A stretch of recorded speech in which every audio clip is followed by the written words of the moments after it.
Hi and welcome.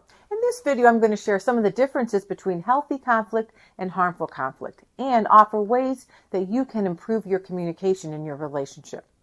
Now, to begin, all couples argue. Conflict by itself is not necessarily a sign that something is wrong. Some disagreements bring couples closer and lead to resolution. Others may leave one or both feeling hurt, anxious, or emotionally unsafe. If you've ever wondered whether your fights are normal or damaging, this video can help you understand the difference. So let's start with healthy conflict.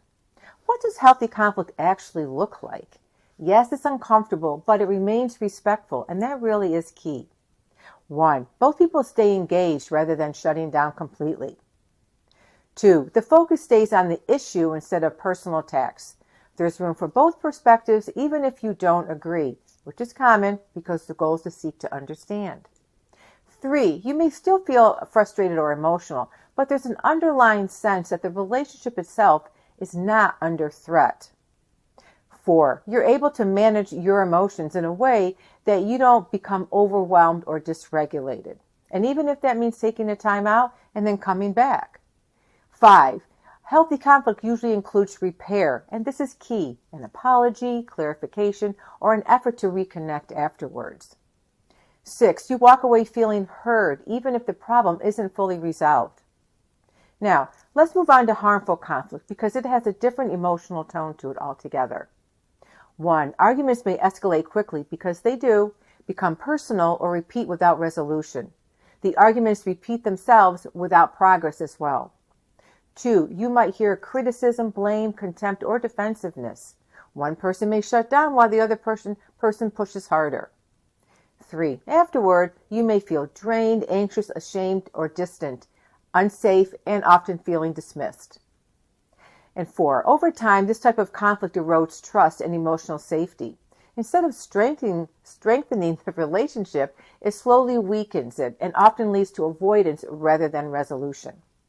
Understanding these differences can definitely help you evaluate whether your communication struggles are workable patterns or signs of deeper possible incompatibility. Now, why do couples get stuck? Many harmful conflict patterns aren't really intentional. They often come from what we learned growing up, past experiences, or differences in how we regulate stress. One partner may seek connection by talking things through, while the other seeks relief by withdrawing. So, without really understanding the pattern, both people feel misunderstood and frustrated. However, here are 7 ways to improve your communication. Remember, change doesn't require perfection. Small shifts can interrupt long-standing cycles. 1. Start with curiosity. Use open-ended questions that invite connection. Try, what was the most challenging part of your day today? Curiosity communicates interest rather than interrogation. 2. Use general openings. Beginning the conversation calmly reduces the likelihood of escalation. An example, is this a good time to talk about something important? Or I want to share something with you without it turning into an argument. When's a good time? 3. Understand your communication style. Notice whether you tend to pursue, withdraw, become defensive, or shut down. Because awareness allows you to respond differently rather than automatically. And once you have greater awareness, the next step is to start changing how you show up, which eventually helps change your communication patterns in your relationship. 4. Say what you need clearly. Expecting your partner to guess your needs often leads to disappointment. Trust me.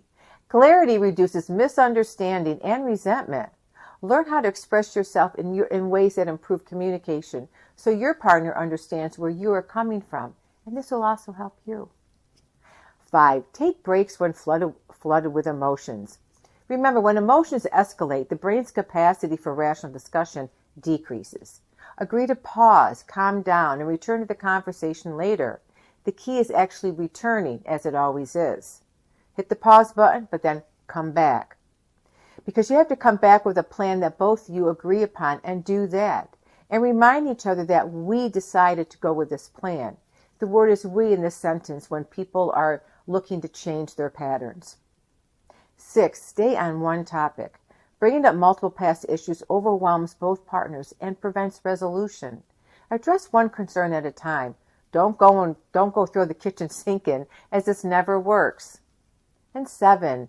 Emphasize teamwork. Language shapes tone. Shifting from you versus me to us or we versus the problem can really reduce defensiveness and foster long-term collaboration.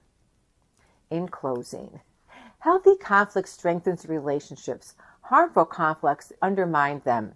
If your arguments leave you feeling smaller, unsafe, or hopeless, it may be time to look at the pattern rather than the individual issue. And I hope that helps. In my next video, we're going to explore how to tell whether or not you're settling in your relationship. And I'll see you then.